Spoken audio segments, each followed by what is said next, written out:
Hi, so in this video, I'm going to introduce you to Bedrock services by Amazon. And so basically, it's a one platform from Amazon from which you can access multiple foundational models, both for text related applications and even for the image related applications in the area of generative AI. So logging into my account, here we go.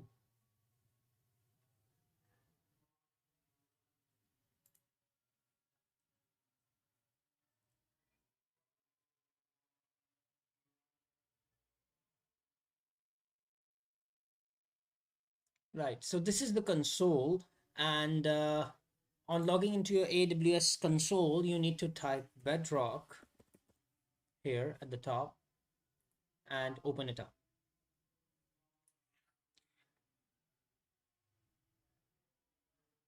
Right. So this is the introductory page. So it discusses that what Bedrock is, which I told you that it's like one platform on which you can have access to multiple foundational models. The foundational models are the basically models on which you can build upon your own generative AI applications. The models which are pre-trained by various companies, big companies like Amazon itself, A1, A2 Labs, Cloud, Stable Diffusion, Llama, etc. Right. So here it also this page also introduces you to the benefits of it, like you can make use of foundation models using API calls.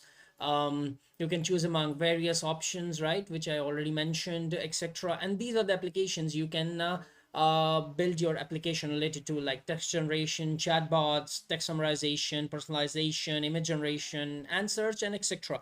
Basically, the search is related to RAG applications, so basically searching information among your company's details, etc. Right? So these are majorly the companies whose models are available here. But let me show you that not all models will be available to you depending upon your region. So in my case, I have set the region to US West. If you change it to some other region, let's say European Frankfurt, then the limit of the models you can use would be restricted.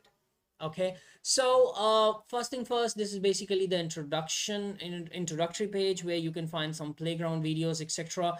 I take you to Playground. Playground is their like in-browser application where you can twinkle or play with the models or options you have the options to use among.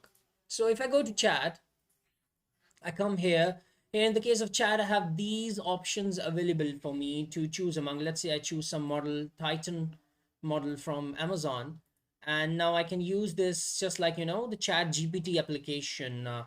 So let's say I ask it some question. Tell,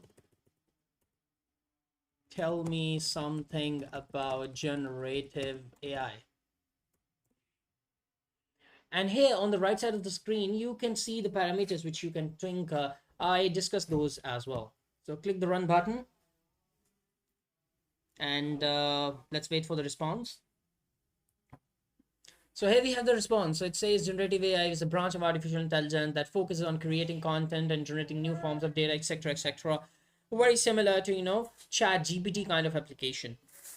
But the model which is being used here is Titan Text G1, and these are the parameters of it which we can tweak. So talking about the first parameter, by the way, these all three, basically these two parameters are about the randomness in the output. So the more temperature you have, the more creative output you're going to get. So basically, this is going to generate the more randomness in the words generated by the output response.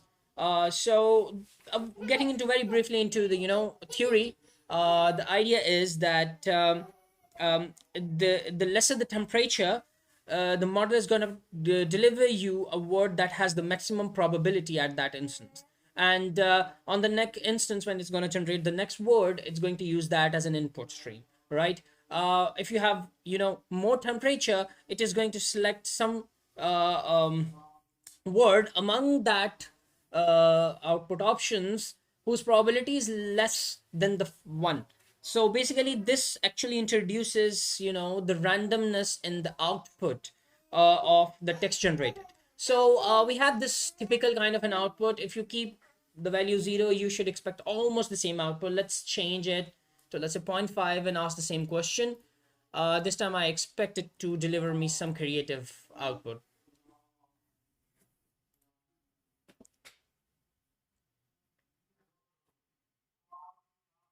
Okay, so let's see what it says. Seems like it's almost the same. Yeah, in fact, it is same, but well, that's basically the idea of temperature. In the case of generative models, we do not have deterministic output expectation. So let's change it a bit more and then ask the question.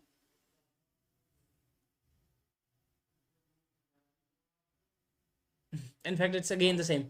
Anyhow, moving towards the next one is PP also basically is related to the randomness or creativity. So let's reduce it, ask the same question. Okay, so let's see if we have some other unfortunately, it's again the same. Anyhow, stopping sequence and length is basically the length is the number of tokens this model is going to generate in the output. Okay, so now, by the way, tokens are not exactly the English words. Let's say generative AI, these are two words. It's possible that half of the word of generative is considered as one token. So it's like chunks of the word that is taken as a standard size input or output. That's called token. Very briefly and very, staying in a layman's language. Let's try with something else, more exciting application maybe. Image application. So I use again the model Titan generator G1. I keep this number of images to one and the size minimum so that we get the output soon.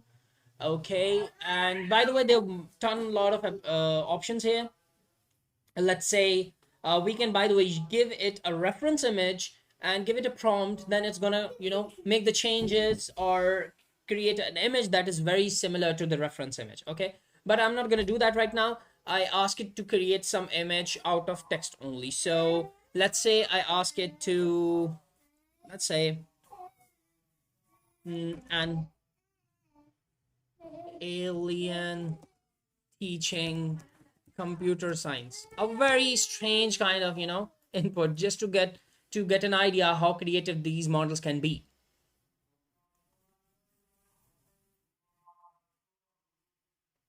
Let's see. I'm excited to see the output.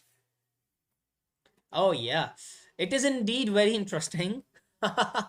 you know there's an alien in the picture and it's trying to teach something later computers. So again, we can try to bring some kind of randomness in our output. So the parameter which we can tweak here is seed.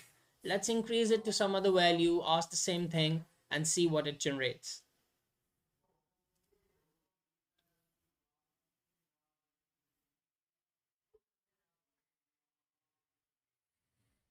Yeah, so it becomes more cartoonish now.